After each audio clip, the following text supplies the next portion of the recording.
Let's use the movie The Matrix to map this out. My outside the Matrix character is telling your inside the Matrix character what the deal is. That you're living a fictional life as a fictional being in a fictional universe.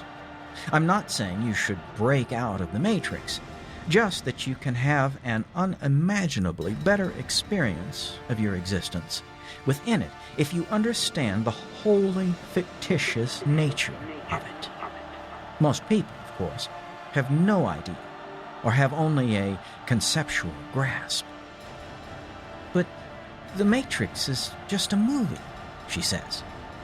And this is just the dream state, I reply. The movie The Matrix is solipsism, the cogito, Plato's cave, brain in the vat theory, and a great popcorn flick all rolled into one. It's the death knell of philosophy and science and religion. Nothing is what you think it is, nor is it not. That's the dream state. This sounds familiar, she says. Are there any spiritual or religious groups who believe they're not human beings on Earth? Sure, I say. They're called cults, and we tend to ignore them until they start racking up a body count. I'm not encouraging you to believe that you're not a human on Earth, only to question your belief that you are. The difference is belief. It's all about belief. All beliefs serve as self-limitations, and they're all false. But if I'm not a human being on planet Earth, what am I? You're asking me? Yes? Well, to me, you're a minor character in my dramatic dreamscape, a semi-coherent, energetic pattern making a brief appearance on the stage of my awareness, a bit player whose timely appearance meshes precisely with current themes. Aw, she grins. I bet you say that to all the girls. I laugh. She chews on her bottom lip as she stares at me. This isn't the pills talking. I don't know. Sounds like me. Yeah. We sit quietly for a few minutes. I can feel her agitation. You should watch The Matrix again, I suggest. Lots of useful stuff there. Remember when Neo was unplugged from the Matrix? He asks why his eyes hurt, and Morpheus answers. Lisa provides the line. Because you've never used them before. Yes, I say. Welcome to the desert of the real. She laughs uncomfortably. In the movie, I continue, Neo is rejecting one layer of delusion in exchange for another, just as the inhabitants of Plato's cave are trading the illusion of the shadows on the wall for the broader illusion of the cave itself. In The Matrix, when someone is freed, they move into the broader cave-like reality of underground ships and caverns in Zion, and, as the movie portrays, it can seem like a very bad bargain. Someone might wish to re-enter a state of comfortable delusion rather than undergo the rigors and hardships of cave life. They might want to crawl back into the womb. You can't do that, she says quietly. No, I don't think so, I say. Are you okay? Yes. Please continue. This is interesting. You sure? I'm starting to understand some things better, she says. I'm starting to kind of see myself in this metaphor. Good. Otherwise, it's just a movie. That's what I thought it was, she says. It's a tool, I say. A map on which we can plot our journey, or one leg of it.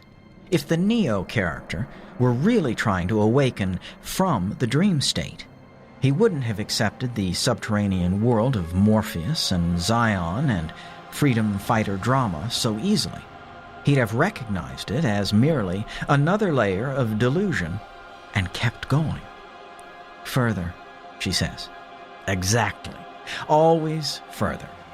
Layers on top of layers, turtles on top of turtles. Neo never found out how deep the rabbit hole goes. He just went down one level, and having escaped from the Matrix, he is now more firmly in the grasp of delusion than ever. He knows the Matrix is an artificial reality, but he thinks he's out of it, so he's much more effectively imprisoned than before. He misinterprets his new state as freedom, but it is only a more convincing illusion of freedom. And how does this apply to me?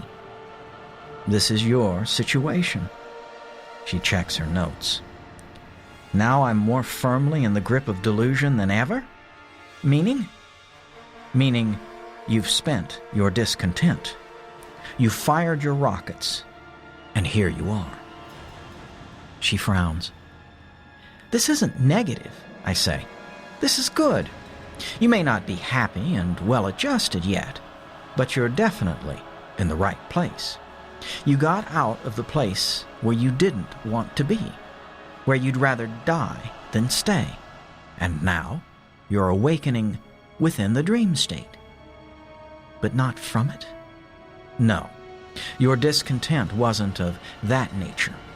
You're like Neo. And you're like Morpheus? I laugh. Only in the tour guide sense, I say. I'm showing you around a bit, explaining where you are and how things work. You have some groovy new abilities you can play with and learn about and get good at. I still can't imagine not believing I'm a human being. No one can ever imagine the next step until they've taken it.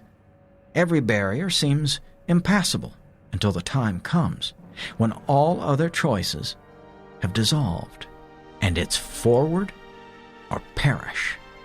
Could you have imagined a year ago what you've accomplished now? She laughs at the idea. No, she says. You take one step, which is always an act of destruction. Then you pause, rest, recuperate, reflect, maybe even think you're done. And then the next step starts to appear, and the option of not taking it starts to disappear. You've been through this once, so I assume you recognize what I'm saying. She nods slightly, head bowed to her notes. So now I'm describing the next step, and it's a doozy, almost of the same transformational magnitude as the one you've taken, but much less difficult. It's only natural that it looks impossible to you, but gradually the impossibility will be in not taking this step. She seems discouraged. No one traipses merrily along through this journey, Lisa. There is no bravery here, and no one takes a step out of desire. You go forward when you can't stay where you are. That's the process. That's how you got this far, and that's how you'll keep going, if you do. She writes, head down, quiet.